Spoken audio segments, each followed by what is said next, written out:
Okay, so today we are doing problems with our equilibrium constant. So you should have done the reading in your book, looked over the notes, so you have an idea of what's going on, and we're going to jump right in. So our first one says that the reaction in which ammonia is formed is N2 plus 3H2 yields 2NH3. At equilibrium, a 1 liter flask contains 0.15 moles of hydrogen, 0.25 moles of nitrogen, and 0.10 moles of ammonia. Calculate KEQ, which is our equilibrium constant for the reaction. So we're going to start with what we know. So we have 0.15 moles of hydrogen, but we want our concentrations. Lucky for us, everything's in a 1 liter flask, and that's going to make our lives pretty easy here. So our concentration of hydrogen, okay, those brackets there mean concentration. So that's really important to include when you're doing these problems. They're not parentheses, it's brackets, and they mean concentration. So this would mean my concentration of H2 is 0.15 moles divided by 1 liter, that's the size of my flask, which is just going to end up equaling 0.15 moles per liter. And I'm going to do the same thing, so my concentration of nitrogen is going to be 0.25 moles per liter. And my concentration of NH3 equals 0.10 moles per liter.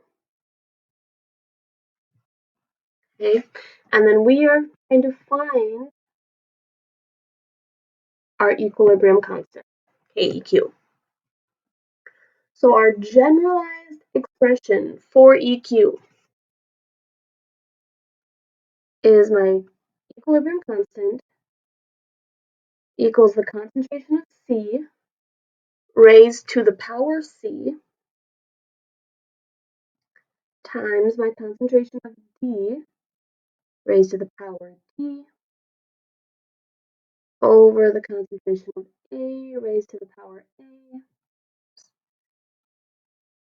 and then times B raised to the power B. Okay, so with this, C and D are going to be our products, okay? And our exponents for those come from our coefficients in our balanced chemical reactions. You need to make sure your equation is balanced, and our coefficients end up being our powers here. The same thing on the bottom, it works the same way, only A and B are now going to be our reactants. So when I'm trying to set this up, I'm going to have my equilibrium constant. So C is my first product. I have my balanced equation here. NH3 is my product. So it's going to be the concentration of NH3. And my coefficient of NH3 is 2. So it gets raised to the second power. I don't have another product here, so I don't have anything else on the top of my equilibrium constant expression. So I'm done with that top part. On the bottom, I need the concentration of my first reactant, which is N2. N2 doesn't have a coefficient because it's 1, so it's the first power, so I don't need to do anything there. And that's going to be times the concentration of my second reactant, because I have two reactants. So times the concentration of H2, and my coefficient for H2 is 3, so that's going to be cubed. So now I can plug in numbers. So KEQ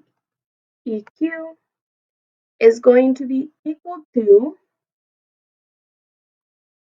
0.10 squared, the concentration of NH3, 3 was 0.10 over my concentration of N2, which is 0.5, times, make that actually look like a multiplying symbol, times my concentration of hydrogen, which is 0.15, and that's cubed. So now you plug all that into your calculator, and you end up getting 11.85, and then it keeps going for a while. Now, when we do our equilibrium constants, we don't have a unit for this. So I don't need a unit, but I still need to do sig figs. So if I go back and look at all of my initial concentrations, they all have 2 sig figs, so my answer should have 2 sig figs. So my equilibrium constant is going to end up being, oh boy, let me write that so you can repeat it, 12.